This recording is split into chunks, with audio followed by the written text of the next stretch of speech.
Hey, hey, hey, New Africa, August 2020. Last day, guys, last day.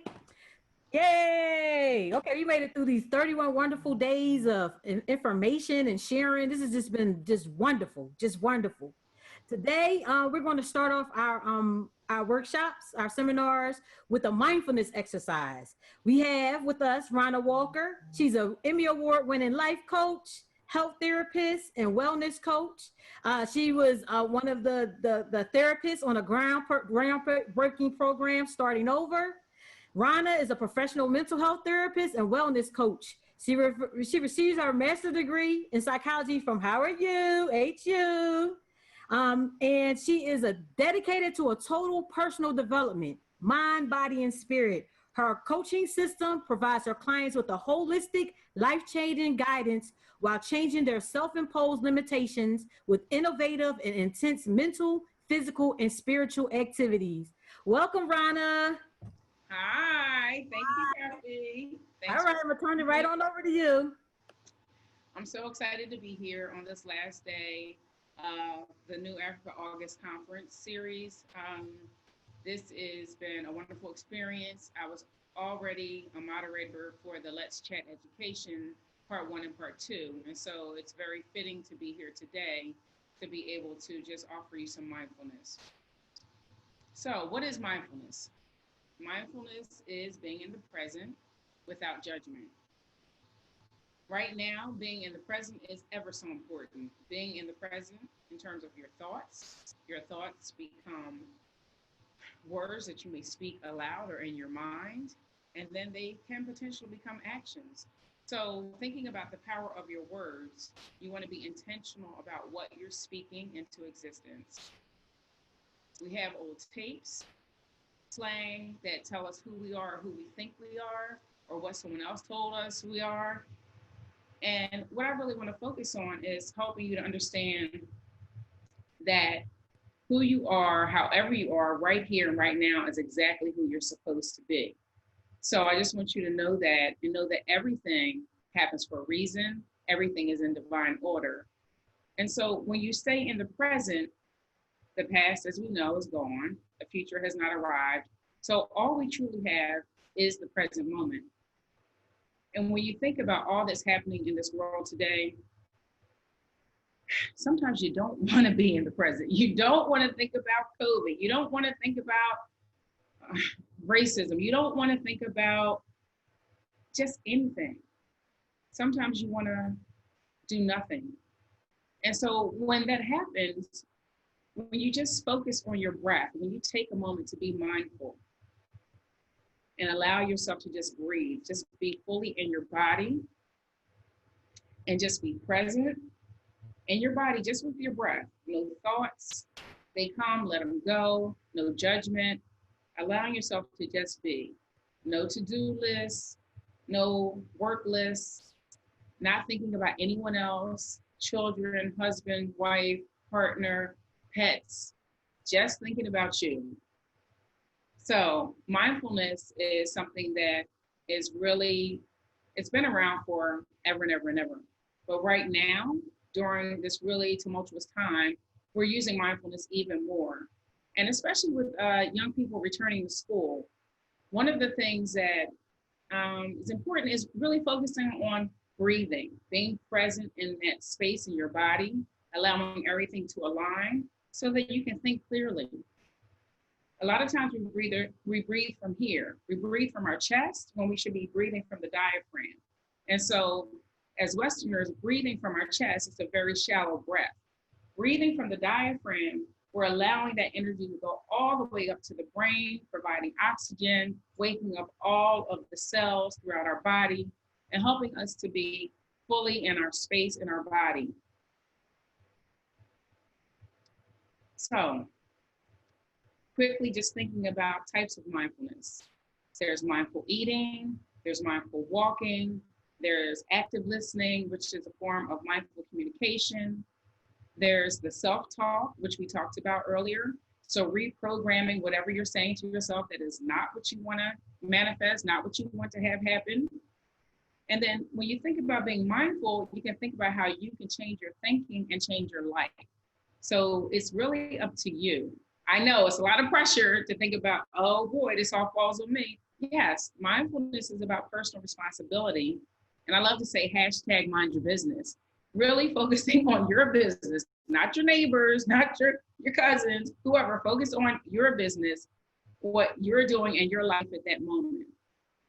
So before we finish up, I want to take us through a mindfulness exercise, and we're going to focus on breath. So I want you to plant your feet, roll your shoulders up, back, and down. And I want you just to begin to lower your gaze or close your eyes and just begin to breathe. Just tune into the natural current of your breath, feeling the weight of your body on the chair, your feet touching the floor beneath you. And then take your hands and place them down if you need more grounding, or up if you require more energy. You choose, and just breathe.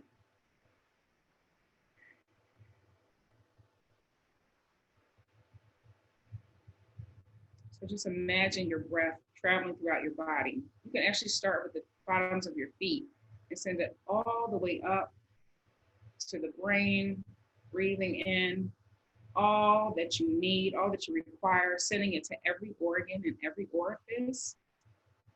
And then you can just sigh it out. All that no longer serves you. Continuing to do that, just breathing in.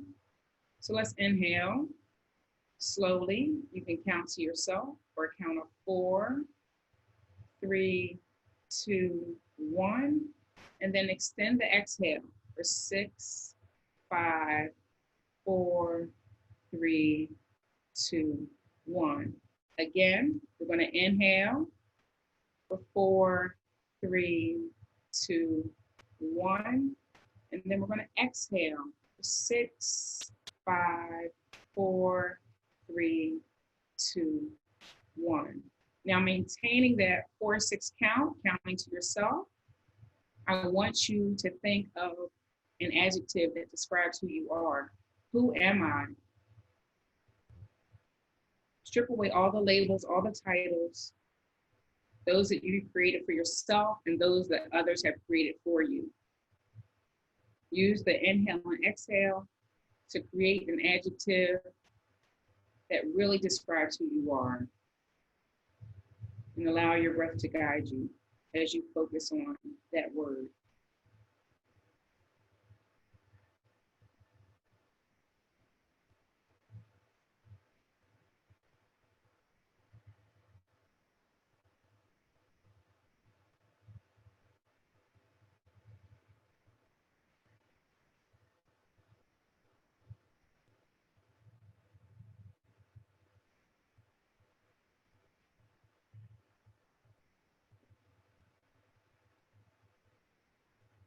Continue to focus on your breath. Who am I? Who am I right now in this present moment?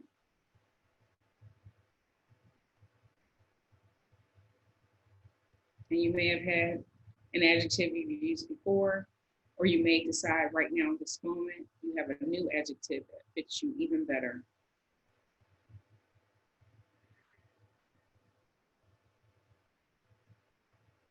Continue to inhale, and then slowly releasing it.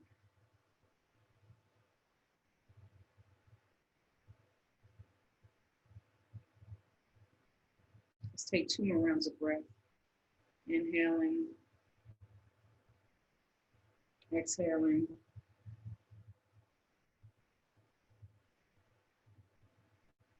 One more round of breath. Inhaling, exhaling.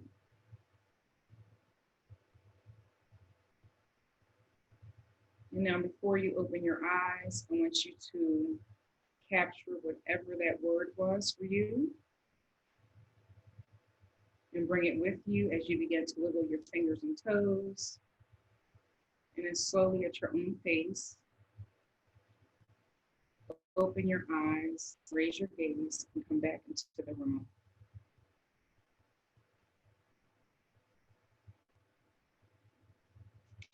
Now what I'd like you to do is to go into the chat. Whoever wants to go into the chat and write down your word and your reason for giving yourself that adjective, and then I'll read a few of them.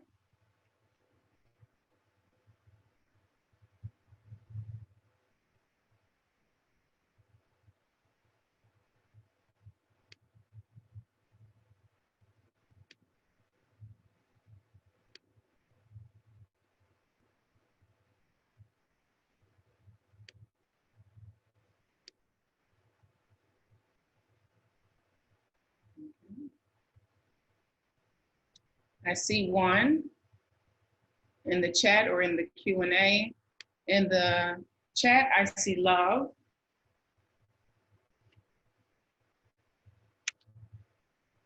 Anyone else? And why you have chosen that to express yourself.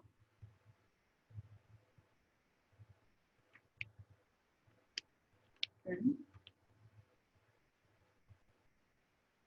Let me look in the Q&A one more time. Okay, so I'll go. So the one that I use is, oh, wait, I got a response. So from the person who said love, I want to begin to love myself like I love others. Oh, wow. Okay, that one is really, really, really, really good. So I'm glad this person said this. The question is the adjective. What is the adjective that you brought out of your meditation, your breathing, your mindfulness moment? And then why did you choose that adjective? And so someone said love, and I want to love myself as I love others. And so very, very important part of mindfulness is when I said hashtag mind your business, you know, it's a double entendre. So I meant like, really mind your business. Don't worry about what other people are doing, but mind your business, take care of yourself. And so when you think about self-love and self-care, the most important thing you can do is love yourself. And once you're able to do that, then you can give to others.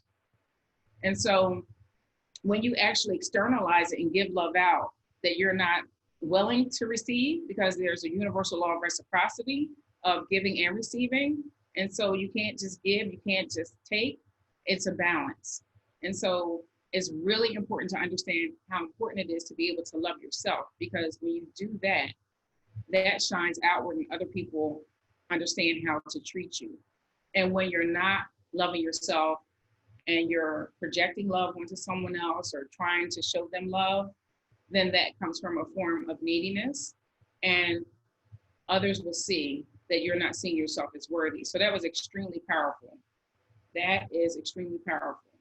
So as I close out, I just want to say that at any moment, you can go into your breathing, taking some breathing, and you can use that to think of how you see yourself. Who am I now? And not who was I yesterday? Who will I be tomorrow? Who am I right now in this moment? And I just saw one more. I want to say that someone talked about being resilient, and that's usually the word I choose. So I'm really excited about that. And what they said was, I want to recognize my capacity to grow, redefine, and change as I need to. Right. So we're in a changing time. So that's what this whole thing is about in terms of what's happening in the world, however you look at it. Whatever perspective you're looking at, we're in a great change of transformation and it's a spiritual revolution. And so that is something to really be mindful of. When you take a moment to just be with yourself, just allow your breath to center you and just see what comes up. Don't think, don't do, just be. After all, we are human beings. So I just want to thank you. Thank you, thank you, thank you for having me today. I'm really excited. I'm glad that I was here in the beginning of the New Africa August conference series. I'm glad I'm here at the end. And I'm going to introduce the next group. That's Let's Chat Mental Health. And as a mental health therapist, I'm super excited about what they're going to be saying, because it's really something that is not to be taken lightly. And especially for us as African people throughout the diaspora, just getting more in touch with our mental health and mental well-being. Super, super important. And just so you know, studies have shown that those of us who are actually more focused are able to, and more courageous are those who are willing to go and get help. So a lot of times in our community, we see it as a weakness. It's really a strength when you go and ask for someone to help you along your journey. So I want to introduce Inshirah, Aleem, Yusuf Jones, and Naimah Tucker for Let's Chat Mental Health. All right, thanks. Bye.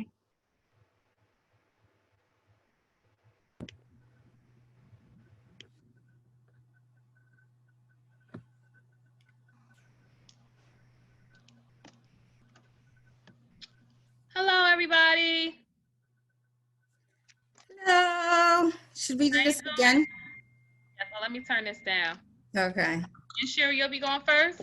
Yes, Okay. I'll be going first. I'll put me on mute then. Okay.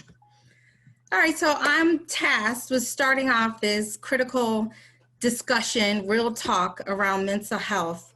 I'm going to introduce myself very briefly before I really get into it. Just who I am. My name is Inshirah Aleem. I'm actually an educator, coordinator of special education in DC. I've been doing that for the past 12 years. I'm a mental health advocate. I'm the author about my memoir, about my own journey with mental illness. She Smiles and Cries, which you can get on Amazon. She Smiles and Cries, She Smiles and Cries on Amazon. I go around, do my workshop presentations throughout the United States. My focus is really, I like to say that I want to change the narrative, and that's where I want to begin. It's important that we start to tell ourselves different stories. That story that I don't want to go see that whack doctor, that whack crazy doctor. We can't tell ourselves that story anymore. That story, well, if I go see someone, that just means I'm not strong enough. I just need to pray a little bit more and I'll get better. No, we can't tell that story anymore either. We have to start telling ourselves that seeking help, allowing ourselves to grow within our mental health is where we should be leading ourselves in this new decade. Everyone talks about 2020, it's a year of clear vision. So you think that we're not going to be tested and not challenged and have to step up to the plate and actually grow and challenge ourselves on a new level? Now more than ever, mental health is the forefront on all of our minds, on many people's minds. We're forced to recognize that things have to change. We can't be telling ourselves these damaging stereotypes, these damaging perspectives that are hurting us as a people. So in my talk, I want to first share a little bit about my journey, my own struggle with mental illness. And I think it's important that we start sharing our stories of struggle. For those who have mental illness, we can't hide away from our mental illness. This is real. And as I share my story, I hope it inspires other people to share their story as well. So I'm going to share my story, and then I'm going to talk about women and mental health. And then if we have enough time, we're going to do a little stigma activity. When I do my workshops, that's something that I always do. I do a little activity. So if we have enough time, we can briefly look into an activity that I do. So first, Inshirah Aleem. My story begins, at 14, I went to a private school. Everything was gravy. I was president of the class, I had in all the extracurricular activities. And then one day, no, you can't go. You have to go to a different school. So I went to a public school, which is about 3 times the size of my private school. And I didn't have any friends. I would go into the cafeteria at lunchtime, and I remember it so vividly, and there'd be like hundreds of kids sitting on a table. I look around, and I ended up sitting in a corner, like, with no type of human contact. And I'm coming from a school where I had interaction. I was the president. So I'm in an environment where I'm sitting in a corner and no one to talk to. And then eventually that corner turned into a bathroom stall. And then that bathroom stall is where I would eat because I was so overwhelmed with my circumstance. I didn't have any friends. I just felt like I was ostracized. I looked a certain way. I talked a certain way. I didn't fit in. So it was like just these choices that started to pull me away from who I was and who actually I wanted to be. So I made this brilliant decision. It was brilliant. Well, if I act out, I'll get attention. At least I'll be with the cool crowd, the bad crowd. So I started to act out. And then I kept on acting out. Then I started to engage in high risk activity. And I started to, do a little weed, just completely off track. And I started to get further and further away from who I wanted to be and who I was. And then I started to realize that I couldn't control my actions. On top of this high risk behavior, I started to have insomnia. I couldn't sleep at night. I had excessive thoughts. It was like my mind was churning and running on a path and I couldn't keep up. And it was like I saw all of this stuff happening and I couldn't stop. It was like I was slipping down this mountain, and I knew on the ground it's gonna hurt. I knew when I get there, I might even die. It's so painful, but I couldn't stop myself. So later on, I learned that this is actually part of bipolar disorder, mania. But at that time, I was just completely out of it, trying to survive, trying to take it day by day, but not actually knowing how to get through the day. And my parents saw that I was struggling. So I went to a therapist, and based on the discussion, everyone's was like the narrative that everyone tells, she's just having a tough time right now. Then, it'll get better. Let's have her go to the therapist. It's just tough and things will get better. So it didn't get better. I started to run away. The last time I ran away, I went into foster care because my parents, I was at court, and I was with my dad, and I say, well, being very dramatic, I want to divorce my family and I want to go into the foster care system. My dad looked at me and he was like, what? He worked with at-risk teens. So he's like, what are you talking about, Inshirah? You're given this, you have all these opportunities. You want to go to the foster care system? Bye. So I went, that was their way of teaching a lesson. They didn't understand what I was going through. I didn't even understand what I was going through. So I'm in the foster care system and thinking, this is what I deserve because I'm this horrible person that keeps on putting herself at risk, keeps on shaming my family. This is where I deserve. I deserve to live out of a trash bag on a bunk with people that I don't know because I don't deserve love. And that's kind of the narrative that I told myself. So eventually I did come home from the foster care, and, everyone's like, okay, and Inshirah's learned her lesson and things are going to get better now. No, they didn't. Things increasingly got worse. I started to detach from reality.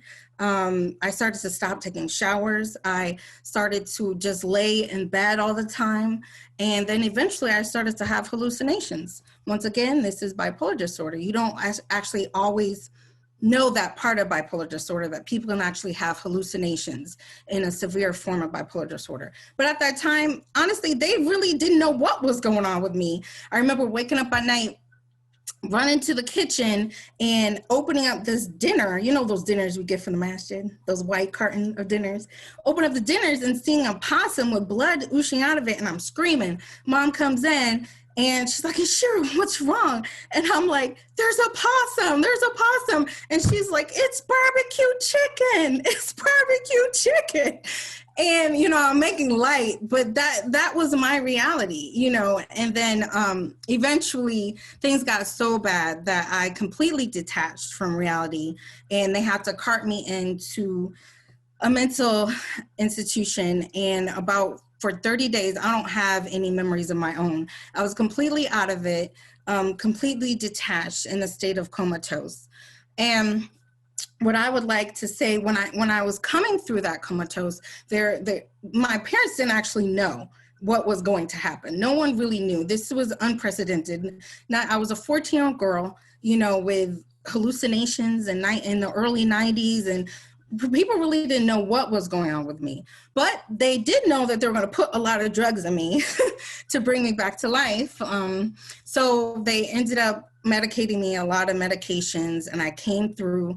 And I always feel like the struggle that I endured when I came through, really taught me about our Creator and His love and mercy, because I remember not being completely detached from reality, but I remember my mother, she was there, she was brushing my hair, singing to me, Allah is truly amazing, just seeing it over and over. And that's the first contact that I had with a human being. It was her love and that connection. And then eventually I went through a lot, actually. So during that time where I was feeling connection and then that being taken away from me, I actually thought that people were going to come kill me.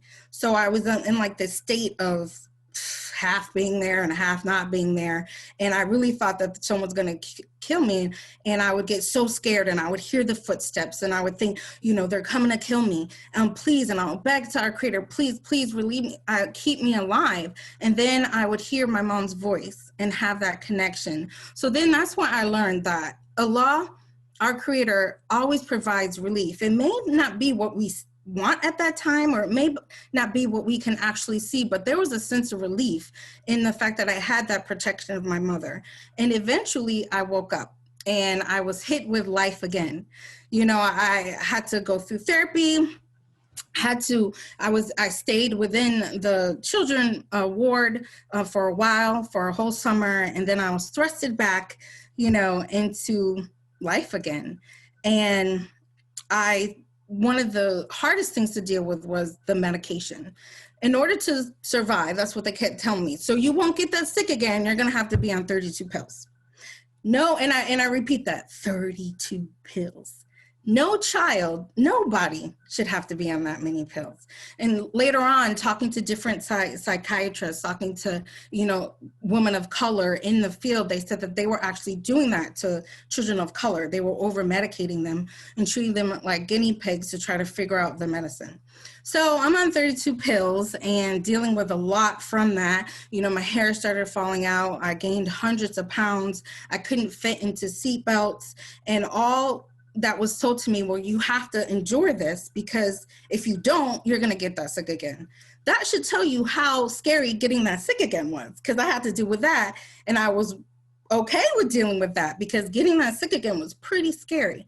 So for a long time, just like dealing with the side effects of the medication became my mantra, dealing with the fact that, I don't look the same way that I looked. I'm a completely new person, dealing with my illness, but also dealing with the medications that were given to me to keep me okay.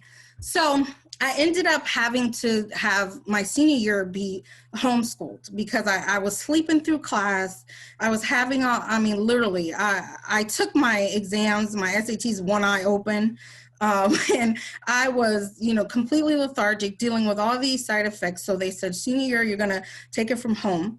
And I ended up graduating. So that was, alhamdulillah, I ended up graduating. I was very proud of myself, because I did it, alhamdulillah. So I graduated, and then what's next? I told myself when I was at my private school, I'm going to go to Harvard, I'm going to go out to all these fantastic universities. And I didn't get into anything. I had to go to a community college.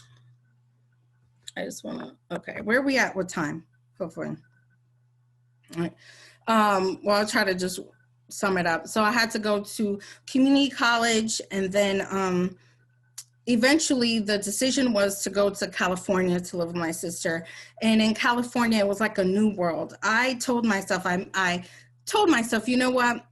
No one deserves to be on 32 pills. I played doctor. And I'm going to repeat, you should never play doctor. You should advocate for yourself. But I played doctor, and I cut my pills in half. I know I needed something, but come on, 32 pills? So I cut my pills in half, and that's when I started to have weight loss, and I started to see different changes. And then there was a situation where I got into it with my sister, and I ran away. And then that's when the alarms went back, Inshirah's run away, something's going on. Let's send her back to Massachusetts. Very rightfully so, no one knows how to deal with this. And it was alarming. I ran away. That was something I did before when I got sick.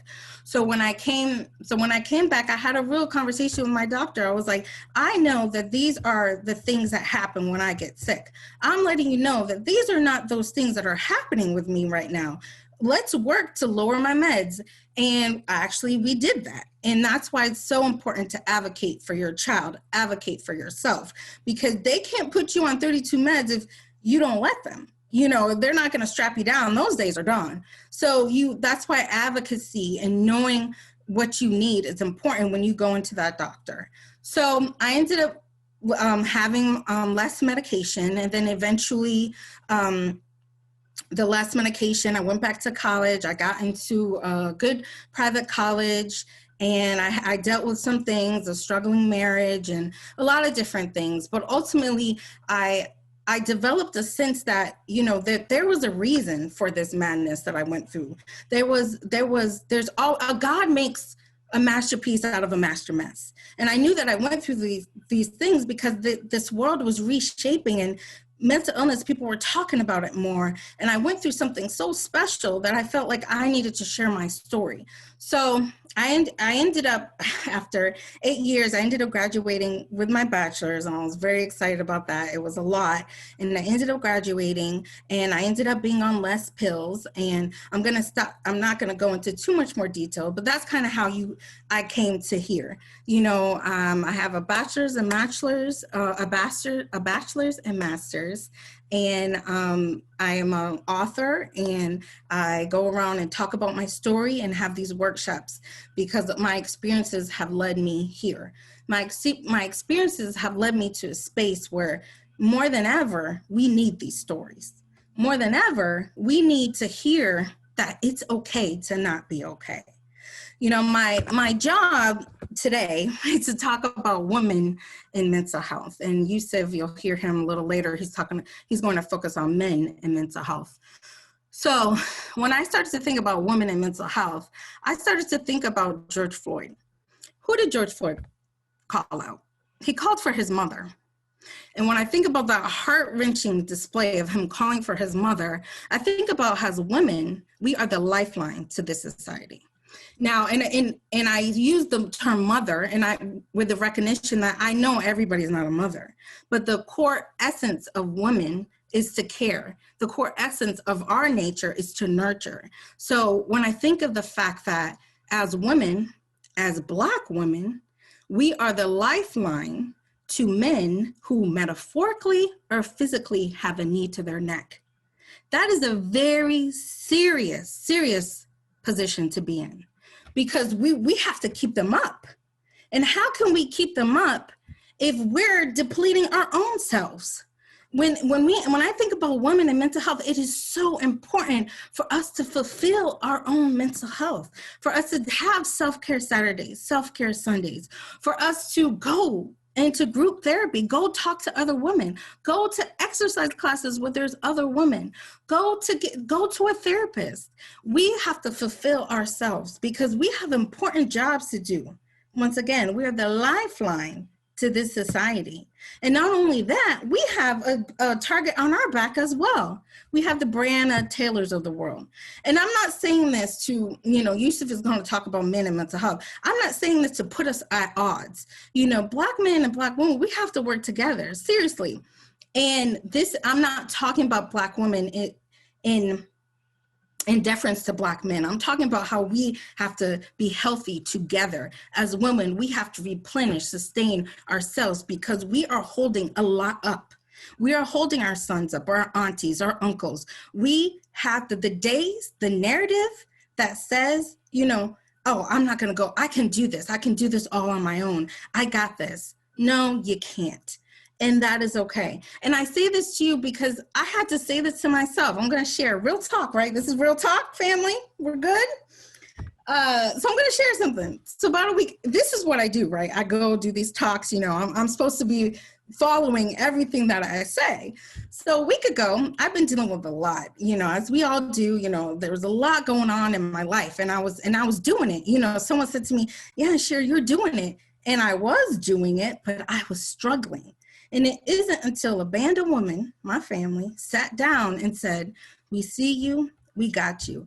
It was like I started breaking down. It was like those ugly cries, that ugly cry. My hands are shaking because I was doing it all on my own. I was keeping it together. I was struggling. And, if you looked at me, you're like, oh yeah, if you weren't close to me, like, and she's doing this, she's doing that. I was suffering. And that's what we do. We keep it together. And what I'm saying is that we don't have to. We can go to the therapist. We can go to our best friend and be like, I need something from you right now. And I get it. This isn't judgment because it's hard to rely on other people. Let's just keep it real. People are judgmental. Sometimes they're not easy to talk to. But we can't allow that to stop us from doing what we need to keep our mental health good. You know what I mean? Like, what's the adverse? Sitting at home, pulling out our hair, biting off our nails? Like, what's the adverse? We have to start thinking emotional, mental health, wellness.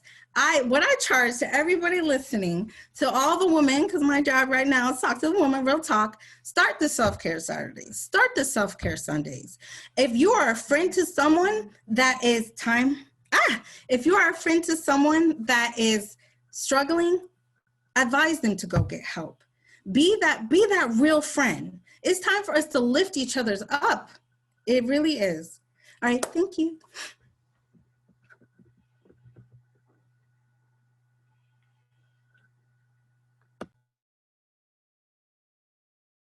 That was time, right?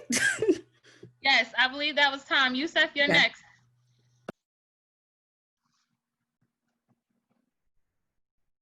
You gotta unmute yourself. All right. Oh, there you go. You was looking at the bottom of the screen. You gave me a close up. I seen your camera. Yeah, I seen your prescription in your lens. But go ahead. No, you back on mute. You're back on mute. Take it off mute. You're on mute. All right, hold on. There you go. Don't touch anything. There you go. All right. Oh, okay. That was really that was beautiful. I mean, you know, I've known Sister Inshirah for a while, and I'm really blessed to be here and to hear her talk every single time, because, you know, those kind of journeys people are making right now. You know, those are the kind of journeys and narratives that are happening to our neighbors, they're happening to ourselves, they're happening to our sisters and our brothers. Someone is going through something like that right now. I wanted to start out also being personal. I mean, I am a mental health advocate. I work with Iman over in Inglewood, where a lot of our babies are getting shot, a lot of police are being very abusive, and a lot of our young men are not finding, young women are not finding a lot of hope in the future. But there's some really good things happening at Iman, and real good things happening in Inglewood. I'm glad to be a part of that. Today is August 31st, and I want to start by kind of talking about a story that involves myself and my oldest son who lives in Texas. Because there's an intersection of a lot of these kind of realities for men and mental health that this story kind of brings out. So if you permit me, I raised my oldest son as a single father for about 12 years in Austin, Texas. And when adolescence hit, a lot of his the issues and the things that were going on with him began to really manifest, to the point where he was diagnosed bipolar, manic depression. As you know, it's very difficult to kind of diagnose those things. So we began to try to get him help. And so we began to reach out and to try to find a way, you know, as a father, as a man who had ADD and struggled with that my whole life, I was kind of prepared for that. You know, I wasn't prepared for everything, but I understood the need to get in treatment. I mean, I understood the need to kind of confront the stigma head on, because there were plenty of people who said, no, he's just going through this and he's just going through that. You don't really have that. He doesn't really have that. You know, leave that boy alone. But I know what was going on, and I wanted to save his life. And I wanted my son to have the best chance at a healthy life, regardless of what his diagnosis was. Now, what happened is that he would run away, because he would be on and off different medications, and he would run away. And I would go out in the middle of the night and find him. There were times when I could not find him. So I'm out there at 2 or 3 o'clock in the morning trying to find him, worried about what's happening to him. And there were times when the police, the law enforcement of the area, would actually find him and bring him back. And so we got into this rhythm, this very difficult rhythm of a young man who's out there, not unlike many young men today, undiagnosed, diagnosed, between diagnoses, unmedicated, not a lot of therapy, really struggling to find out and wrestle with the things that are affecting him. But even then, I realized that it was a lot about what was going on with him, and a lot of it was going on with me as a man and a father, and a lot of what was going on out in society. There was one particular time, I mean, we lived in an area where in Texas, there weren't a lot of Black policemen. There weren't a lot of policemen who looked like us in the area. And so this one particular instance, it happens to be his birthday today, which brings this story to mind. It's just coincidental, but no such thing as coincidental. And routinely, the police would bring him back, hand him over. We take him the next day to a therapeutic program, a day program. We would get him back on his medication. You know, it was an ongoing type of thing. Those of you who've dealt with mental health issues and with relatives and loved ones who've gone through it, you know what I'm talking about. It gets really difficult. It gets really stressful. It's a strain on everybody, the whole family, the other kids, the wife, the mother, the father, everybody. Now, there were a couple of instances where one which sticks out, the police brought him back. And there's one officer, I remember, it was an African-American officer named Denny. He was really trying his best to understand what was going on with my son. It was atypical of the attitudes I had encountered. This is a police officer who wasn't necessarily an expert on mental health, but he wanted to bring my son back safely and unharmed and give him back to me so he could get treatment. He knew that there was no inherent criminality. He knew there was nothing, inherently bad about this boy, that this was a boy. And this was a boy going through some stuff. And this boy had a family who was trying to help him. And so his goal was always to bring him back. But that was not always the case. Sometimes there were other officers, who weren't Black, who would just come back and bring him in handcuffs and just dump him on the front grass. There were officers who were just completely insensitive, and some were racist. And one particular time, my son had been gone for quite some time, and he had gone out. And as you know, when you're not under the care of someone, and you're not taking your medication, things can happen. And he had just ended up in someone's driveway under their truck or something, and they brought him back. And one of the officers who brought him back was the officer who normally brings him back. And we talked with him in good time. He said, is he okay? He got him some food. He had a blanket on. He said, look, what's going on with him? How's he doing? Don't worry. I'll always bring him back. But there were about 3 or 4 other officers who were about in the driveway. They had all pulled up. I have no idea why. There were 3 other cars. Not one of those officers was Black. Maybe a couple of Hispanic officers I recognized. One had been to the house before. But I remember as I was talking to this officer, there was a discussion among some of the other officers. And what they said was, I overheard them. And the other officer I was talking with heard it. And they said, there's nothing wrong with that boy. That nigger, pardon me, he just wanted to be out and run away. What he needs is discipline. Another one, and they were talking amongst it, and I could hear this whole conversation. To this day, I don't know if they intended to or not, but they started to express some very violent intentions. One of them actually said, and I remember the Black officer had to hold me back. My son was already in the house. I'm thinking, you didn't have to hear it. He said, if I see him out there, I'm going to treat him like any other trespasser. And if he acts crazy, quote unquote, I'm going to shoot him and bring him back in a bag. Now, it took a lot of self-control not to go after that officer right then, but it was eye-opening in a way that my own exposure to police and to law enforcement and mental health care agencies and the state and things like that had not really prepared me for. I had never encountered people who were so willing and ignorant and to inflict harm upon a young boy, a young Black boy, simply because they didn't understand how important mental health was. They didn't understand what he was going through. They didn't have an understanding about that. And they were conditioned to think that he was a threat. He was trespassing, he was a potential robber, and he was going to hurt someone, which, that was not what was going on with him. And so today, I guess, we're going through a lot. We have a pandemic, we have police mishandling, abusing, and killing sisters and brothers and all over the place. And we also have these cycles that I see every day of internalized violence, which are manifesting. You got young brothers out there right now. We just had another shoot. I have to go to another funeral.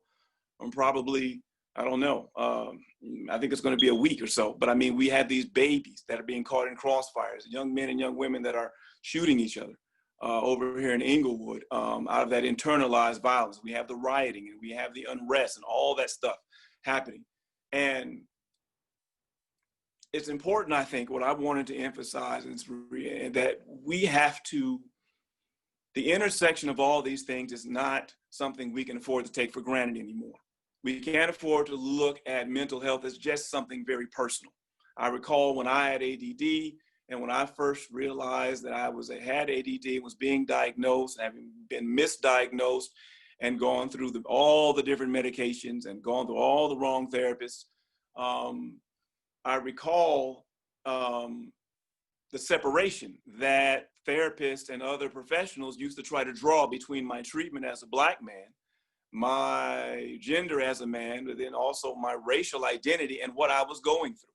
There was no thought, very little thought of any sort of centering on trauma, any sort of centering on healing. It was, well, we just need to get you facing these kind of very personal things that are happening to you. And when you go back out into the world, you'll be okay. Because we can't do anything about all of those other things that are happening in society. As I got older and going through a lot more experience with different sorts of therapeutic interventions and going through a little more healing myself and a kind of a better understanding of what was happening to me, of what it meant to be a neurodiverse person, what it meant to have, to be different. Because there was a time when I was young, I didn't know people were treating me badly because I was Black or because I had ADD, because I was all over the place. I got older and found out that there were people for whom that was not even a discernible difference. It wasn't worth trying to find out. And so navigating work, navigating life, and navigating relationships is all within a context, right?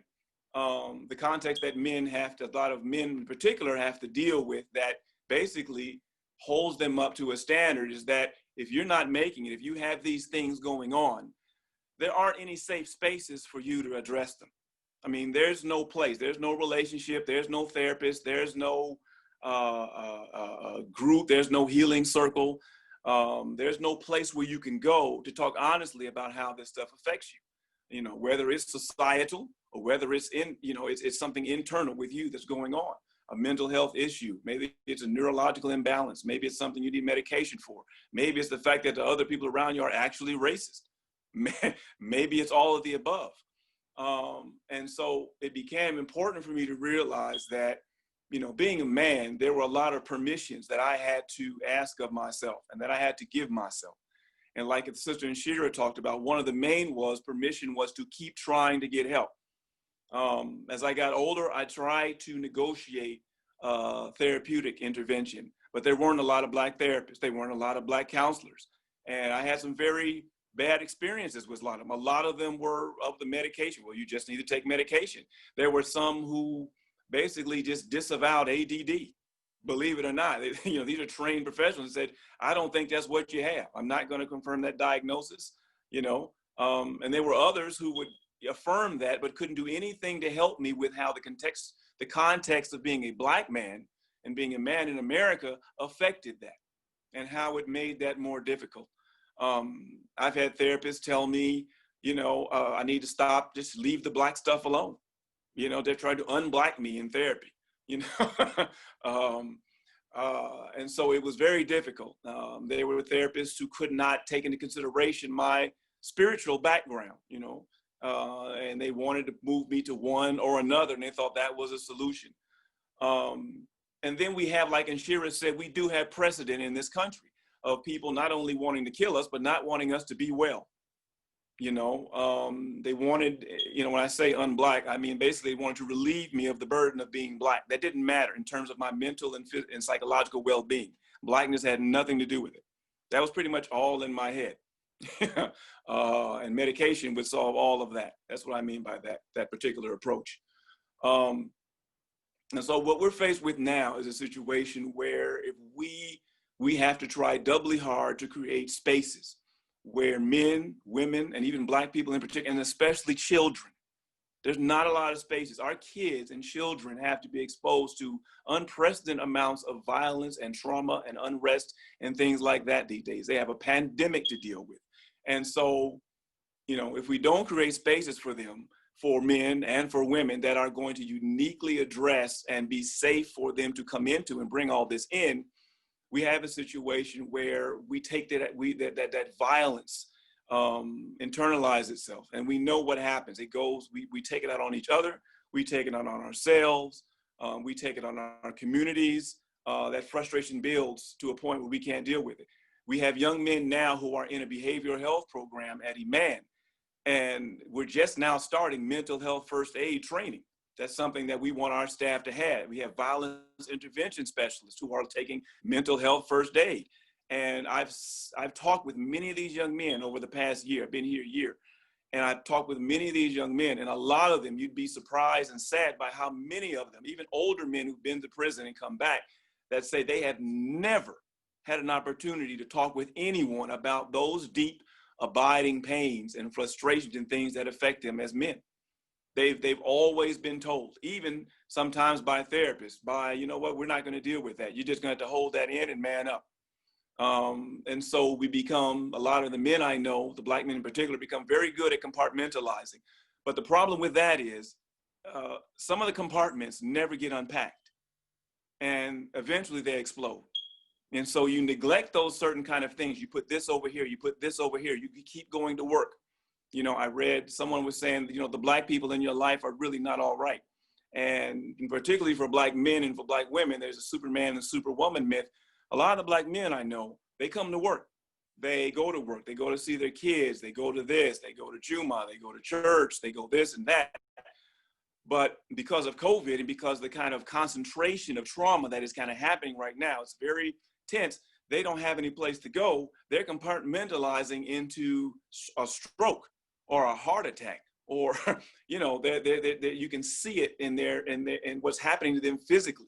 They're having symptoms. They're having these anxiety symptoms, you know, and having no place to put that is killing us. You know, they put that into food, into drink, into self-medication, etc. So it's incumbent upon us to realize that and to understand that traditionally, you know, we have paid a price, and black women have paid a very specific price. Black men have paid a very different specific price. When we have tried to unburden ourselves and find these safe spaces, we found that they did not exist, or even worse, they were hostile. The medical establishment, the psychological establishment, was never built to really help black men and black women to heal. It was designed. I had a brother the other day, I was counseling with him in a little healing circle. He said, you know, brother, we're never going to get past the post. What's PTSD? There is no post. We're not going to experience any post. You keep wanting me to have hope in some kind of post-traumatic, the trauma is going to continue. And so we find a lot of black men, specifically the young men I deal with, and some of my friends as well, they're in that place right now where they do not see an end to the trauma. And so we have to find a way for them to, even in the midst of the trauma, knowing that the trauma that's being inflicted upon us, it is meant to have an end, right? Our spiritual, this was not meant to continue. Some brothers about Exodus, you know, I'm sure he thought, you know, that was never going to end. Hey, here comes Moses. You know, I'm sure Yusuf thought, you know, the prophet, you know, Joseph thought, I'm going to be in this hole. I'm going to be in this hole forever. It comes to an end. And so the hope that I think we can have right now is that this kind of dialogue and the work that I'm trying to do, the work that you sisters are doing and other brothers and sisters that I know of creating these spaces is crucial. It is really crucial that we have some refuge and some sanctuary. For many black men, there is no sanctuary. There's no place to go. There's no one who is either trained or willing to listen. And for a lot of black men that I know, it is very difficult to articulate because we were never given the opportunity to learn how to articulate exactly what is going on with us, or articulate what we think it means to be healthy, or to articulate what it means for us to be whole. Everyone else has a definition about that. Everyone else has an opinion about that. And very rarely will we given the opportunity, even as young boys, a lot of us, especially in places where the violence and a lot of the hostility was very overt and even covert. I grew up halfway between Chicago and Memphis, Tennessee. I saw it both. I saw the northern foxes and the southern wolves, and it was ugly. But one of the most healing things I think I did is because my father, and I'll close saying this, my father was a genealogist. And one of the things that brought me a great deal of healing, and that's one of the things we're pursuing right now, is genealogy and genograms, meaning taking a very intentional look into the legacy that we have inherited, the psychological legacies, the racial legacies, the emotional legacy. You know, everybody says, well, I know Uncle so-and-so had problems and Aunt so-and-so had these problems. Now's the time to really have safe spaces and ways that Black men and Black women can look back into their history and say, wow, I see how this is passed on genetically, or this neurological thing is not my fault, or, you know, the trauma that grandma so-and-so went through is why she behaved so aggressively toward my dad, and then he passed that on. You know, look into our ancestors. One of the exercises we have the brothers do is to just try to picture. I want them to talk about, and sisters, when we talk about what is the earliest image and understanding you have of the earliest person you know, great grandfather, grandmother, whatever. And it's amazing how many young brothers these days, when they kind of in that kind of situation, they can't imagine, they can't name who their grandfather was, who their great grandmother was. Those ties have been really kind of severed. And I think a large part of what I try to do, and what will help men in particular, is reconnecting those kind of ties so that they see that they have inherited not only strength, but they have inherited dysfunction. They may have inherited and had passed on to them very complex systems of understandings of what it means to be well, of what it means to be a father, of what it means to be a husband, of what it what it means to be a brother. And I think, you know, having the time to examine these roles and having a way to kind of very specifically go back and look at a genogram and say, there's Uncle so-and-so, there's my grandfather, he migrated here from Texas. My grandmother came up here from Tennessee and Memphis, and they had to live a certain way. And these experiences that shape them, that shape their family, is a very powerful thing to do. It's something that a circle can do. It's something that you can do inside of a healing circle. And I found it's a lot of times that's my way in. I just get some of these brothers and men to talk about with their fathers and their mothers and their uncles and their families, and what did they notice about these people, and what did they get from these people, and, you know, who did they learn from? Who did they learn bad, or not bad, but who did they learn harm, you know, and who did they learn help? Who did they learn good from, and who did they, what patterns did they see that they didn't want to replicate and didn't want it to be themselves, and kind of reflecting on that. So that's all I want to say for now. I appreciate the time. I've probably gone on too long. But it starts with something like this. These kind of dialogues that we have, and that we have to continue having, specifically with men, are going to be crucial in having and finding some way to heal through this. This is an intergenerational moment. This is an intergenerational moment. We are facing things that are unprecedented, that our ancestors, you know, did not, you know, could not fathom that we're going through. We can't fathom what they went through.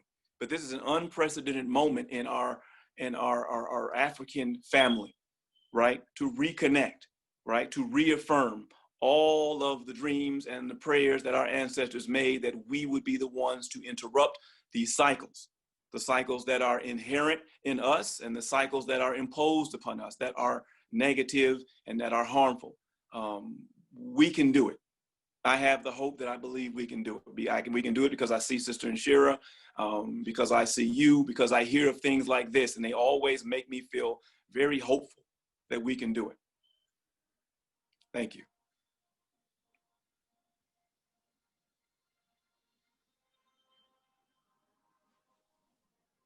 Thank you, Yusuf. Okay, I'm gonna follow up now. Yusuf, can you mute yourself for me quickly? Thank you. I love that. And Inshirah, didn't you love that? I know you're on mute, but just give me a nod. I love that. Well, hello everyone. I don't want to hold us up, but my segment piece, my name is Naimah Tucker, first of all, and my segment piece will be on children and adolescents. So Inshirah covered the woman, and Yusuf covered the man, and I'll be covering children and adolescents.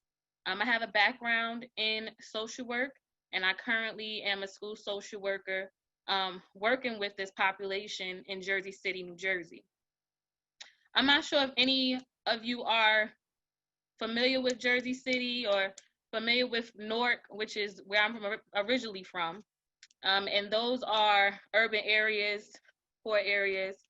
where it is a large amount of poverty, but, you know, gentrified areas as well. So we have a mixture now. So I wanted to start off by saying that e-learning is back, right? So school has started for the children.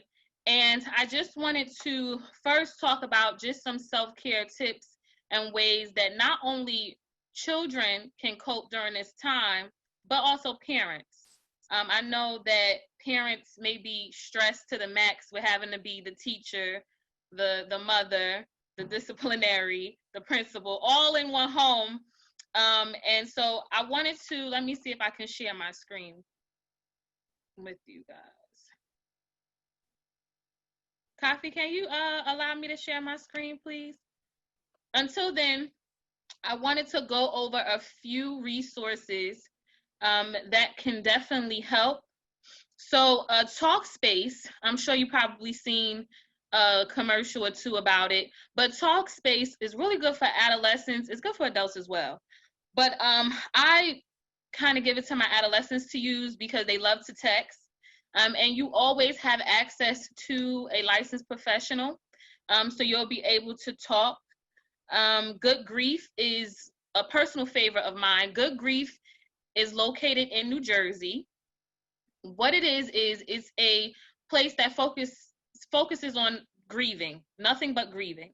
And I have been fortunate enough to be a liaison for my school, working closely with them, because we have a lot of children that lose a lot of loved ones, especially to violence. And so Good Grief has been a very good resource to where you'll be able to go in. Well, now we can't go anywhere, but virtually they have a virtual option as well. You'll be able to log on and speak to someone and deal with your grief. And it's multiple sessions. What I like about it is it's not an isolated fix. So they deal with the entire family. Not only do they deal with the child, but they deal with the parents. They deal with extended family members, guardians, and they all talk collectively about the family dynamic and how they're dealing with their grief. I have a lot of children right now that I'm working with that have lost primary parents to COVID-19. And that's really, really rough because now they have to start school with this virtual learning, and then, you know, their parents short, or that might have been their only parent and now they're living with their grandmother or they're living with an aunt. And so their world is turned upside down. So Good Grief is a very, very good resource. CASEL, CASEL, is also a great resource that has different activities for children to use, especially for children that have trouble articulating their feelings. CASEL is a great resource to where you can pull up an activity, log into that activity, and it's something that they can do. It kind of serves as an icebreaker. Also, 7 Cups of Tea. It's my last resource. 7 Cups of Tea is a really good peer support. So my teens use 7 Cups of Tea. And they enjoy it. They're consistent and they're active in it. So I really like that resource for ages 12 to 19. In my experience, that serves well. Next, I wanted to move into just advocacy, especially advocacy with the Black parents, because a lot of our parents don't know how to advocate for their children, especially when they're receiving mental health services, special education services. They don't know how to advocate for their child.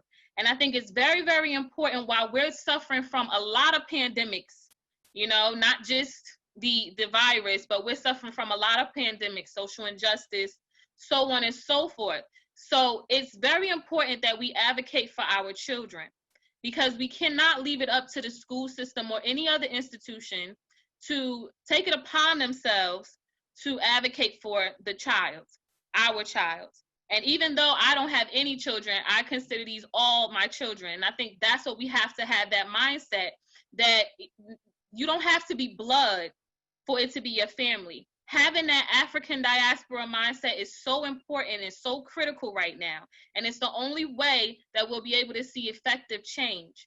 So one of the things that I suggest my parents to do when they come in and they get a diagnosis from their child. They might go to Children's Specialized Hospital and they might receive a diagnosis that their child is either ADHD, mostly, and they'll say, yeah, my child is ADHD, and they're telling me that my child may need an IEP, an individualized education plan, or a 504 plan, which is a softer version of that. And they say, well, my child might need this because of what the doctor said. I always recommend a second opinion. It's always important you get a second opinion. If a doctor tells you that your child has ADHD or bipolar disorder or ODD, whatever they may tell you that the child has, right? I always recommend a second opinion, because we have to be honest with ourselves and where we are as a race. And a lot of the times in these health fields, we are used as test dummies for a lot of things, for lack of a better word. So they can say, okay, your child has ADHD or ADD because they may want to try a new medicine. You have to be very, very rational in your thinking to say, these industries have an agenda. And I'm not saying that the child may not have said diagnosis. But what I'm saying is that it's a second opinion and a third opinion doesn't hurt when you're talking about your child and the effects that it may have later on down the line. Everyone thought Ritalin was the end all be all for children with ADD, and now they found out that Ritalin can cause cancer. So people my age that I'm in my 30s, that has taken Ritalin in the 6th grade, I know someone personally, now has lung cancer. So it's very, very important that you get your second opinion and you make sure you keep all of your documents, because you'll be talking to a few different people. So you want to make sure you keep all of your documents together. Also realizing too, that when you come into the school with your diagnosis, or you come to me and we'll say, okay, we'll make a meeting first, an eligibility meeting, to see where the child is and to see how the child is academically or behaviorally. And we'll run these different tests. You want to make sure that you are looking at the sincerity of the people in the room. And I always tell my parents, please read the room. Read the room, especially if you're not the majority in that district. If your child is a minority in the school district, please read the room. Because I have the, fortunate ability to sit in these rooms and hear the water cooler talk, right? And so you have to be careful in just taking someone's word as a professional as gospel, right? Is as transparent as I could be. And just keep in mind that, for example, Essex County, where Newark is, it receives $15,544 per child. And so that's not even adding on any type of SPED services, any type of occupational therapy, physical therapy, speech, social skills groups. That doesn't even add to that. So just make sure that you are, yes, looking at reliable sources, doing your own research. I also encourage my parents to try a holistic approach coupled with whatever was recommended. Personally, that has worked for me, as I have a sibling that was diagnosed with ADD, and my mom did not want to give him the medicine at the time. I forgot what the medicine was called, but my mom didn't want to. She was very, very hesitant. So instead, we took him to a holistic doctor. We changed his diet. We took red dye out of his diet. The hood juices, any bodega, corner store, those hood juices that the kids are drinking before they come to school, any type of processed foods. We just made a complete shift in his diet, and that was a personal decision, and we've seen amazing results. We've seen amazing results with that. As far as his behavior, he wasn't as jittery. His anxiety wasn't as high. He was able to sit and complete an assignment for the course of a day. So we did trial and error, and that worked for us. So I always suggest trying holistic approaches. Be present, show up for these meetings, show up for PTA meetings, talk to parents. It's very important that they know your face. It's very important that they are familiar with you when you're advocating for your child or when they're advocating for your child. And also consider, we have an acronym we call HALT. Hungry, angry, lonely, or tired. But before we give a child as a referral, we look at HALT and we try to see if any of these things are affecting behavior. Because if you were hungry and you didn't eat and you don't have an adequate meal, okay, you will have an attitude too. That's just human makeup. So we make sure that the children, if they're hungry, angry, lonely, or tired, we check those things off first before we go throwing a referral to the special education team. Also, I wanted to talk really quickly the stigma around SPED services. And I understand as a Black woman in this field how stigma and racism is very, very much is prevalent, you know, in the school districts, especially when it's dealing with our children. But most importantly, I do want to touch on how we have a stigma towards not only mental health, but special education services, and how we look at that. And it can do more harm than good sometimes, the way we look at SPED services. So I know a lot of parents, one parent in particular, she was saying she didn't want to get her child diagnosed because she was diagnosed as a child and she was made fun of, you know, in special ed. And she was like, I don't want my child to go through that. I'll just let them deal with whatever, you know, he's going to deal with, because I don't want my child to get picked on. I don't want the family to know. Family shaming is a big thing. I don't want the family to know what's going on. I just would like to keep it private, and whatever he's struggling with, let him kind of just push through. We later on found out, after the child was held back, that the child was dyslexic. So this could have been prevented, you know, but I understand that it's shame attached to a lot of our healing. And we really have to push past that in order for us to get the healing.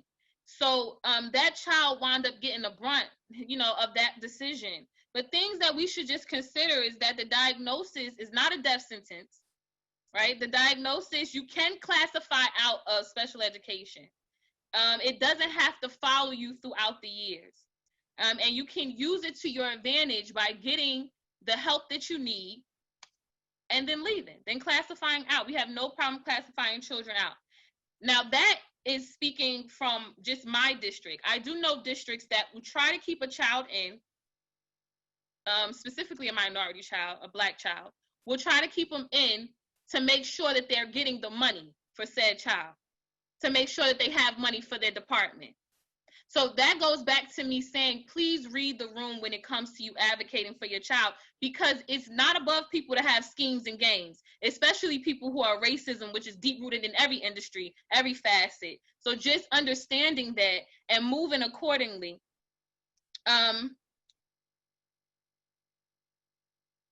It doesn't define the person. It doesn't define the whole person, the diagnosis. It does not define the entire person. And I can't stress that enough, because I see a lot of our children going without because there's so much shame attached to the mental health side of things. Which brings me to the social work portion. So me being a social worker, I have, I guess, a little bit of a bias, because I see how sometimes we're treated in different facets of the healthcare industry. And a lot of people don't feel like we have the importance. And we serve a large, impactful importance, because we can go into any facet. But in the school in particular, I have learned to have to advocate for social workers, because they'll have a social worker have all of these kids that need services, and then they'll say, oh, we want you to do lunch duty. How can you effectively roll out, any type of counseling services for a child if you're wearing so many hats.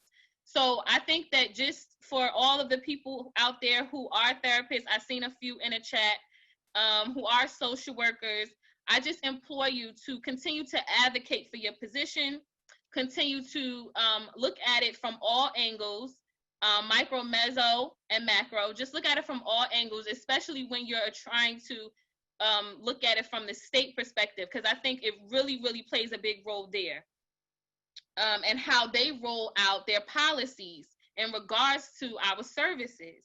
It's very, very important. Some of the solutions that I've come up with is that parents should educate themselves, like we spoke on before. They should stay involved when it comes to their child. One thing that I've learned, though, and this is just the real, like you were saying, Inshirah, real talk that we're going to have real quick, right? One thing that I've learned is that our family dynamics has so much work to do. We have so much work to do when it comes to family dynamics, because you have 3 different people in the same family on 3 different pages. And you have, struggles within the court system, custody battles, lack of co-parenting. Those heavily impact your child. It heavily impacts your child and their behavior and their psyche. When when the family is in disarray, and discord, nothing gets done. Jay-Z says when the family feuds, nothing gets done. And I think we should all keep that in mind, trying to keep the family dynamic together, because that's really really what's going to help our children. The next thing is to advocate for yourself as the parents. Advocate for yourself. And I tell my children all the time to advocate for themselves. If you're not comfortable with a certain therapist, if you're not comfortable with a social worker, I tell them all the time to make sure they advocate for themselves. Speak up, articulate how you feel. It's so important to listen to our children regardless of any age. One of the things that, especially when it comes to adolescents, one of the things that I've learned working with them is that they have a hard time identifying themselves and what their needs are. And that's one of the things I feel like needs the most work.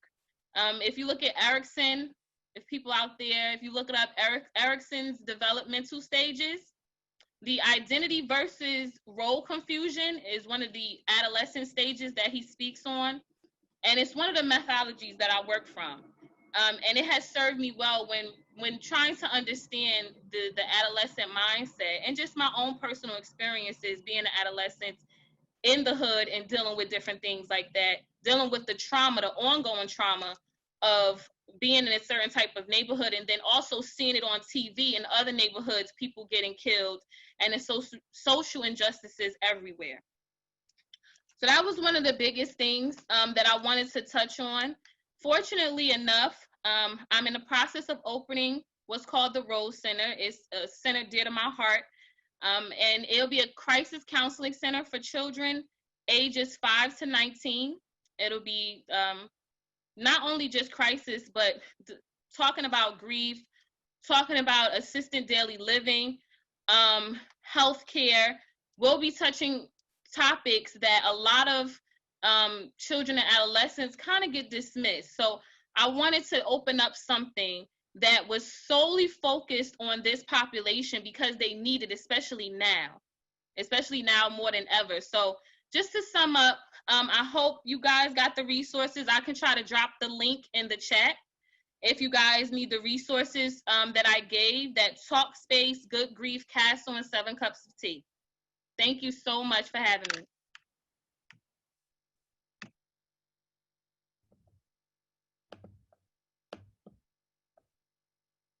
Oh, thank you so much, guys. What we're going to do now is we do have a few questions that are in the chat that I'm going to have. I'm just going to read them off to you all so then you can kind of like answer them.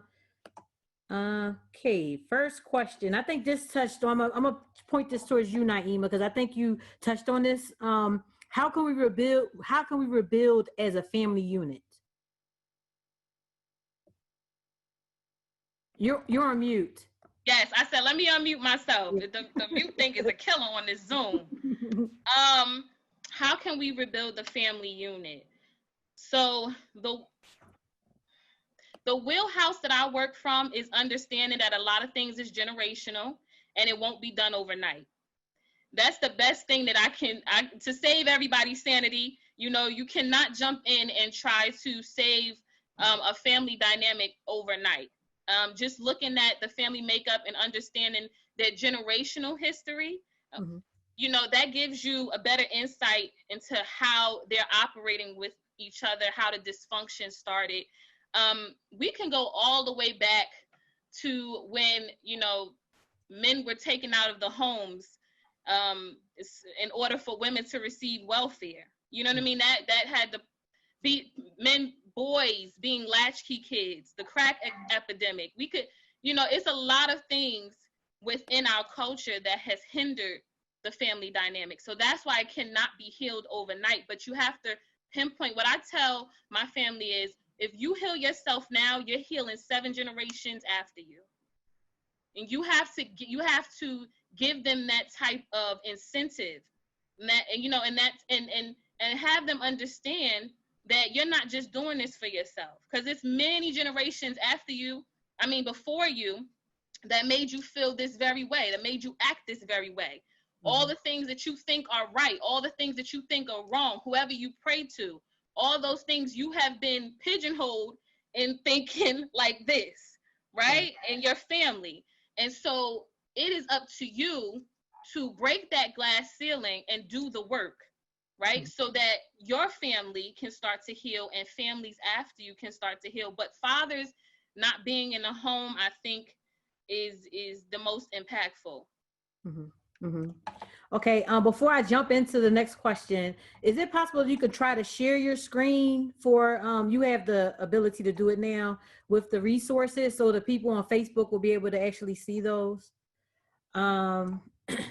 Okay, so I'm going to move right along. Anybody can jump in on, I'll give her a moment.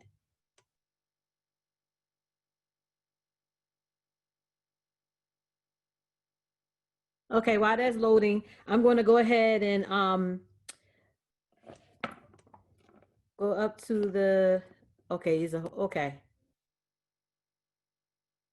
okay, so these audience, these are the resources that she shared with us. So we have Talkspace, Good Grief, Castle, and 7 Cups of Tea. We will also get those from Naimah so that we'll be able to share it after the actual event as well. I'm gonna try to drop the link in the chat. I'm gonna see if I could do it now. Okay, thank you. Now the next question from, oh, 1 second. Next question is, are boys versus girls being more misdiagnosed more in this particular field?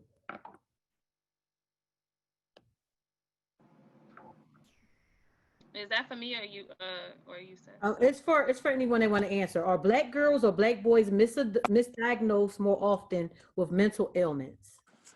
I think, this is Yusuf. I think in my experience, being diagnosed very early on is that because of, I'll say, I'm aware that the diagnosis of Black girls tend to be hidden as far as ADD and ADHD. So they're diagnosed later. I think I found more often than not the misdiagnosis or the rush to diagnosis happens with Black boys, because like someone said in the chat, there's this misunderstanding of their temperament, a misunderstanding of their need, a misunderstanding of so many different factors. That tends to be more prevalent because boys tend to be more active, more gregarious, or more whatever, more quote unquote hard to control, and I found, this is just my experience, because some like sisters will mature at a certain level, and and there's other things going on with boys, and they tend to be diagnosed earlier, I think more often, as far as Black boys that I've seen, that the overwhelming, when I've seen it done too much, it's mostly been Black boys. Unfortunately, what tends to happen is there has been sisters I've seen, young ladies who have had it, and they've been, I think kind of passed over, And I was just listening to a group chat the other day, discussion about sisters who had ADD and didn't find out till much, much later, because that diagnosis kind of remained hidden because there was a focus on the boisterousness of the boys and trying to find some way to tamp that down instead of kind of changing maybe the learning environment, understanding, like the sister said, you know, the ways they learn, what's going on at home, all these different factors that influence that behavior.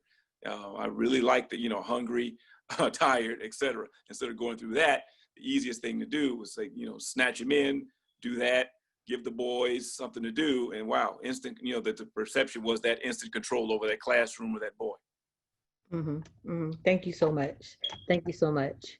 Okay, before we leave, we need everyone to share their social media, email addresses. How can people get in touch with you?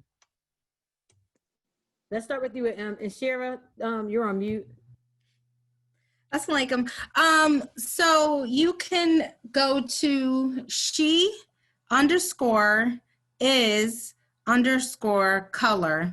That's my Instagram page. And email, you can email me at sheiscolor1, the number 1, at gmail.com.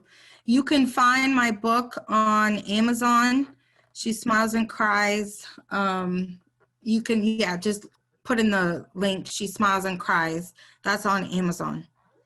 Okay, thank you. Naimah? I share my screen for people to see, but the my Instagram handle is The Rose Center, NWK, ROSECENTER NWK, at The Rose Center. And my personal Instagram is attached to that as well. My email address is therosecenernwk@gmail.com. Okay, thank you. And Yusuf? All right, yes. I just put my email in there. Just call me. I had some resources. I couldn't share my screen, but I have some. I got a whole list of resources I've started to kind of compile out. It's a Google Drive, so I'll just leave it like that. I'll be glad to give you access. I'll make a public version of it, and then I'll just be glad to do it. There's videos, there's articles, some longer, some shorter, as much whatever I can do. And if you don't see it up there, just email me, and I'll try to help you track it down if there's something you need. Okay, wonderful, wonderful. And to everyone, any resources that anyone has shared with us during this 31 days, we'll gather that information and be able to find a way to share it with everyone as well. So I really, really want to thank you guys for joining us and taking your time out and sharing. This was beautiful. This was a beautiful beautiful 31 days of learning and having conversation and getting to know one another. We have all of the assets that we need in our communities. For health, economics, anything that we need, we could do it for ourselves. Yes. All we need to do is put our minds to it and make it happen. And now is the time. Now is the time. We're on a whole new level right now. That's right. We need to up our game, guys. Okay. That's right. That's right. That's right. So coming from the New Africa August team and powered by We Buy Black, we want to thank you guys for being a part of this. So don't leave, you guys. Don't leave. We're going to pull on the New Africa August team. This is our last day. So we're going to pull up Brother Sharif. Abdul Malik. Hey. Sharif, assalamualaikum. All right. What's going on, y'all? Okay, and the rest of the team, join us. Come on, team, join us. Come on up, guys. Oh, we got another Naimah. Hey, Naimah. Hey, Naimah, girl. Come on, Bridget, Rudy, now. Rashid. Wow. Hey, assalamualaikum. Come on, guys. Rashid, assalamualaikum. What's going on? Oh, Bridget, you look so pretty. Hey. Yes. Thank you. Wow. I had to clean up for the family. Hey, that's what's up. I love it. So, Sharif, you could just take it away. You said Sharif or Rashid?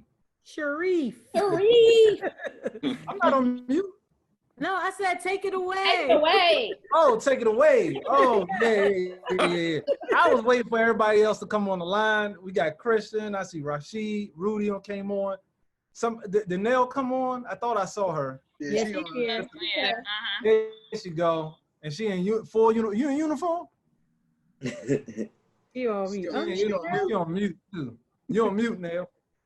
I just got off work. Hey, now. All right. Hey, Well- Christian. This has been exciting for all of us. You know, for the last, earlier this year, we were so excited about having the convention, the New Africa Convention. We couldn't wait to bring a lot of the people that you hear speaking today. We wanted to bring them to the New Africa Convention so you could hear them on stage. But we reached more people here. We reached a lot more people on this particular platform.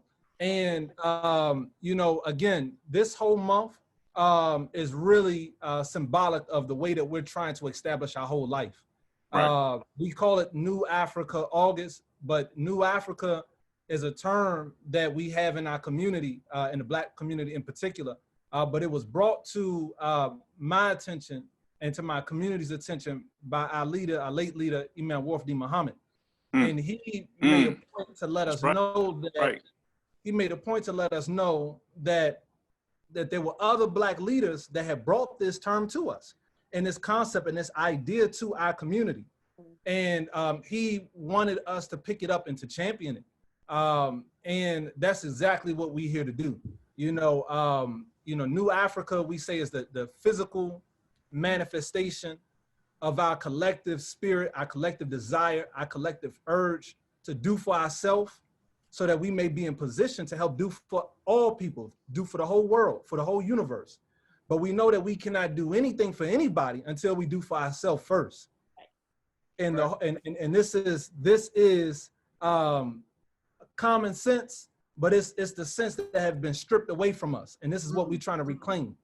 And you know, but we want to thank everybody. What we want is what we all want. What we Black people want is what all people want. We all want paradise here on this earth, and nobody should be stripped away from that. Nobody should be deprived away from that. That shouldn't be stolen from anybody. That's our inheritance, and that's what we come to reclaim. That's what we come to take, and we'll do it very beautifully. And this is one of the ways in which we'll do it. You know, in the Bible, it has the Lord's Prayer. You know, thy kingdom come, thy will be done on earth as it is in heaven. And that's what we want here. We want the kingdom of God here on earth. And that's paradise for us. That is what it is. I want my share now. Go ahead, Sheree, tell them. Bring it. Shine it down on me. So it's happening. It's happening. We're excited about it. You know, We by Black has pushed this effort, but We by Black is not the full or the totality of what we want. It's just an aspect of what we want. You know, it's just a part of what we want. Sometimes I talk with people and they say, man, that's all we got to do is buy Black. That's it. There ain't nothing else we got to do but that. That's wrong. That's not right. That's wrong. But that's a great start. That is a great start. And that's what we're going to do. We're going to make sure that we work hard as we could, that it don't matter if it's a toothbrush, it don't matter if the carpet on your ground, it don't matter if it's a button on your shirt, we should be producing it as a people. We should be producing it. And that's the goal. That's the goal for We by Black, is that everything that we want, everything that we need, we're going to be producing for that. But that's the business side of it. But if we talk about the totality of our life, you know, we have also our cultural life. You know, what about our rappers, our singers, our artists, those that are cooking our food, the chefs, etc. How do we express this same idea, the same concept in those arts? Those that are representing us politically, like we had a lot of people who came on here to represent us politically. The concepts that we're talking about, the way that we're talking about, we want to lead our people politically. Does that represent our best life? Is it your political agenda, or is it a political agenda that's best for our life as a whole, as a collective? Or is it somebody else's political agenda that they don't pay you to parade and to carry on? And then also, you know, we have our education, our educational life. And this is really what New Africa, the platform, New Africa August was here to represent. We heard and took notes and studied and gathered information from brilliant minds in our community, as you all seen just in this presentation alone today. And this has happened for the past 31 days straight, no break. We've been at it. So on the New Africa August website, you'll be able to go there and you'll be able to see the flyer for all the different speakers that we had. You'll be able to click there and then be able to watch the pre-recordings. And we're going to leave that up for our community free. Like this is the information that we have to make sure gets out to our community. But this year has been unfortunate for a lot of our family, a lot of our friends. You know, we ask God to bless all of us, to give us to His mercy, His protection, His guidance. We ask Him to sustain us, to continue to provide for us, to maintain us, and ask Him to move us and push us forward. And we ask that He bless efforts, innocent, pure efforts, to remain just that.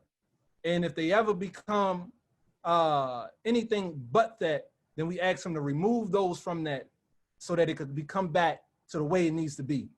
And I thank God every day that I'm here to be able to do what I can, and I thank Him for the team that we have. Everyone is beautiful. Everyone is excellent, and He blessed us with the best team that we could have. Honestly, everybody that you see here, in the names up at the top, Christian, Rashid, Nail, Rudy, Bridget, Naimah, you know, on and on and on. Kafi, Nasheed, I could go on and on, but everybody that's been on the team, you know, we all know who we are, and there's some people who haven't been mentioned that's not on my mind right now. And the team, if y'all know who I ain't mentioned yet, shout them out. We're gonna give a shout out to Queen, who's not here tonight, but shout out to Queen who helped us with our children's village during the convention as well. Most definitely. I just ain't want this to go off and they like, oh, Sharif, you forgot. Now everybody forgot. So like if y'all don't say nothing now, everybody forgot. But no, everybody like that. But no, but thank everybody. We thank you all so much. What's coming next? We promised that we will establish a supermarket for our community. You know, starting here in Atlanta. That would never leave. That will always be. It is much tougher than what I thought, but it will happen, and it's going to happen. With or without me, it's going to happen. We also just recently established a fulfillment center here in Atlanta. Why did we set this up? So that if you're going to order any of the main products on our site, then we want it to be where is that you will receive those products, you know, within 2 to 3 days. We will ship out the same day, and then we will also offer you free shipping. And this also allow for us to get with members in our community, some members who have excellent products that they just didn't ever get out to the market. They were sitting on the shelf. I mean, beautiful products, you know, from Black-owned light bulbs to fitness bath towels, not cheap, the bath towels, you know, you know, and the linens, you know, and so many other products that we had where people had 1,000 units, 2,000 units, 3,000 units. We was able to move out in less than 2 weeks out of here. So we circulated hundreds of thousands of dollars in our community within the past couple of months from the fulfillment center. And that's this compared to what we need to be moving. We need to be moving billions a day according to how much we be spending. So that's the goal. We're not in competition to each other. We're in competition to these other people that's controlling our lives. That when you go to the grocery store, 99% of everything that you pick up is not made from our community, and the person that owns the grocery store ain't from our community. So, you know, when you pay rent or your mortgage or your lease, wherever you paying that at, it's not coming back to our community. You know, well, your movie theater, your entertainment, your hospitals, all of these different things that we're paying for is not coming back to us. So a part of our work here with New Africa August, a part of our work with We About Black, a part of the work that a lot of the staff and the panelists and those that hosted this program throughout the last 31 days, a part of the work that we're doing is to ensure that, you know, within the next few years, a lot of what we've been praying for, a lot of what our ancestors prayed for will manifest itself. Even if it's a mountain full of snow, give us a spoon, we're gonna go through it. Right. So thank you all. We appreciate you all. We love you all. And we will see you all very, very soon. I don't know what's else coming up. Am I missing anything, y'all? Am I missing anything? No. We did give a shout out to Bilal. Bilal. Security. Security. Oh, Bilal. Security. If it wasn't no physical event, we don't forget about Bilal. Ain't no physical event. Right. We trying to make sure that Zoom stay up. That's the security here. Make sure nobody hacking us. Right. Yeah, shout out to Bilal for sure. Yeah. All right. So everybody stay blessed, stay protected. We'll catch you all very soon. Check your emails and we'll send a follow-up. Thank you, Sharif. Thank you so much for the platform. Thank you, Sharif, so much, and everybody. We appreciate Sharif was it. sounding like an Having the email. opportunity. Thank you. Yeah. And you know, I love, you know, Sharif and Ashid, you guys are in my heart. So I really do love you guys. It's awesome. We love you too. We love you too. All right. And we would just want to kind of give a gentle reminder that some of the videos are still being edited and uploaded onto the site. So just kind of give us until the end of the week to have all 31 videos up and on the site. But remember that they'll be there over a year. So make sure that, again, we want to encourage everybody to share this with your friends and family. Get together and have a watch party. These lessons and, you know, presentations that took place now need to go into an action item. Don't just listen. It feels good for the time. Yeah, that's right. High five and all that stuff. Now we need to go into, let's make this an actionable item where we're living New Africa and not just saying it. So Right. That's right. Right. Right. Mm-hmm. Black power. New Africa power. All right, guys. Welcome. Welcome. Bye, everybody. Bye, Have a everybody. great night. Peace. Peace.